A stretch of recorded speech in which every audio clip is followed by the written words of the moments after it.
বিশ্ব পরিবেশ দিবস উপলক্ষে আগরতলার উজ্জয়ন্ত প্রাসাদের সামনে সচেতনতামূলক অনুষ্ঠানের আয়োজন করল গ্লো গ্রিন। অনুষ্ঠানে উপস্থিত ছিলেন আগরতলা পৌর নিগমের mayor Dipak Majumdar, corporator Ratna Datta, south জোনের চেয়ারম্যান প্রদীপ চন্দ্র সহ বিশিষ্ট ব্যক্তিবর্গ। পরিবেশ সংরক্ষণ ও পরিচ্ছন্ন শহর গড়ার লক্ষ্যে অনুষ্ঠানে একাধিক গুরুত্বপূর্ণ পরিকল্পনার কথা তুলে ধরেন গ্লো গ্রিনের কর্মকর্তারা। তারা জানান, আগরতলা শহরে আধুনিক প্রযুক্তি নির্ভর বজ্র ব্যবস্থাপনা চালুর উদ্যোগ নেওয়া হয়েছে।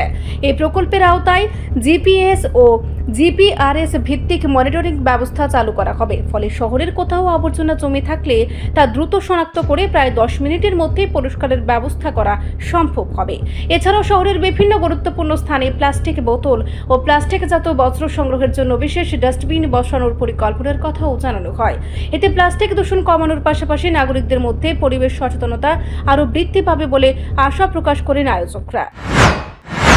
পরিবেশ বান্ধব তৈরি করা এবং সবচেয়ে বেশি যেটা বক্তারা আলোচনা করেছেন টেকনিক্যাল বিষয়টা অনেকটা বলেছেন গ্রিন প্লাসের যারা কর্মকর্তারা বা যারা পরিবেশ বিজ্ঞানী, তারা পরিবেশকে রক্ষা করার জন্য বিশেষ করে আমাদের সলিড ওয়েস্ট ম্যানেজমেন্ট এবং এসডিএম স্বচ্ছ ভারত মিশনের উদ্যোগে যে কাজগুলি করা হয় সেগুলি সুচারুভাবে করার জন্য এবং আধুনিক টেকনোলজি ব্যবহার করে বিজ্ঞানসম্মতভাবে বর্জ্যগুলিকে প্রয়োজনীয়ভাবে ব্যবহার করা, রিসাইক্লিংয়ের মাধ্যমে পরবর্তী সময় আত্মনির্ভর করা বা মহিলাদেরকে সশক্তিকরণের কথা, ওমেন এম্পাওয়ারমেন্টের কথা বলেছেন এই প্রজেক্টগুলির মাধ্যমে, যেটা আমাদের মোদিজি চাইছিলেন start up India, stand up India বা আমাদের রাজ্য সরকারও চাইছেন যে কর্মসংস্থানের ব্যবস্থা করা এবং মানুষকে সেই পথে নিয়ে যাওয়া।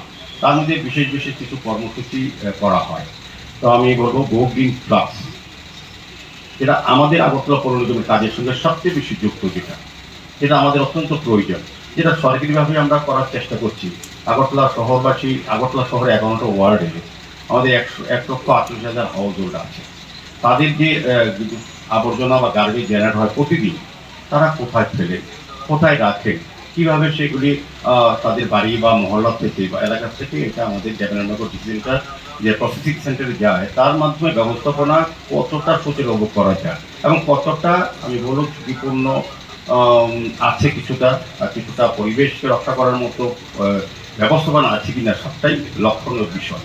তো গো গ্রিন প্লাসের যারা কর্মকর্তারা যে আলোচনা রেখেছেন, আমার মনে হয় আমাদের যে সিস্টেমটা আছে এটা অনেকটাই উন্নত ধরনের। তাদের চিন্তা ভাবনাকে যদি আমরা আমাদের ভাবনার সঙ্গে রাখতে পারি, আমার মনে হয় এই ধরনের সামাজিক সংস্থা বা পরিবেশ নিয়ে যারা আলোচনা করেন বা পরিবেশ নিয়ে যারা চিন্তা করেন বা যারা ভাবনা রাখেন, তাদের যে মতামত বা তাদের চিন্তাগুলিকে যদি আমরা সংযোজন করি আমাদের ব্যবস্থাপনার মাধ্যমে, তবে আমাদের যে চিন্তা ভাবনা, আমরা শহরকে পরিচ্ছন্ন রাখা, সুন্দর রাখা, বিশেষ করে স্বচ্ছতার দিকে যে নজর আমাদের আছে, তারা ভারত প্রধানমন্ত্রীর যে নির্দেশে বা দিশায় যে কাজ আমরা করছি সেভাবে কিন্তু আমরা এগিয়ে যেতে পারবো। তো আমাদের এখানে বলা হয়েছে, বক্তা এখানে বলেছেন ইন্দো কর্পোরেশনের কথা বলা হয়েছে।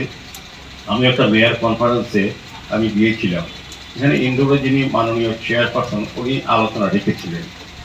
আমরা গ্রিন সিটি বা ক্লিন সিটি হিসাবে সারা ভারতবর্ষের ইন্দো প্রথম জায়গায় আছে। তো তারা কিভাবে প্রথম জায়গায় আছে সেটা উনি আলোচনা রেখেছেন। প্রথম যেটা ব্যবস্থাপনা তো ঠিকই আছে, আধুনিক, আমাদের থেকে এখানে বলা হয়েছে বাজেট বেশি, সমস্ত মানুষের সচেতন অনেক সময় বেশি, সব ঠিক আছে, কিন্তু একটা বিশেষ কথা উনি বলেছেন বা সমস্ত বক্তাদের আলোচনা রেখেছেন যে জনভাগিদারি। মানুষ যদি বেশি মাত্রায় অংশগ্রহণ করেন তখনই যে কোনো সরকারি হোক বেসরকারি স্কিম, কর্মসূচি বা প্রজেক্ট সফল হয়।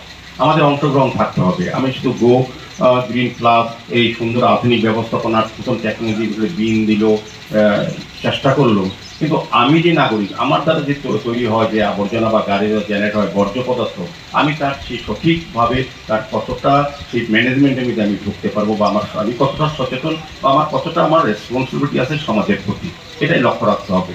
তো আমরা বিশ্ব পরিবেশ দিবসের এই অনুষ্ঠানে পরিবেশ রক্ষায় প্রযুক্তির ব্যবহার এবং নাগরিকদের সক্রিয় অংশগ্রহণের উপর বিশেষ গুরুত্ব আরোপ করা হয়। রিপোর্ট সংবাদ প্রতীক্ষা।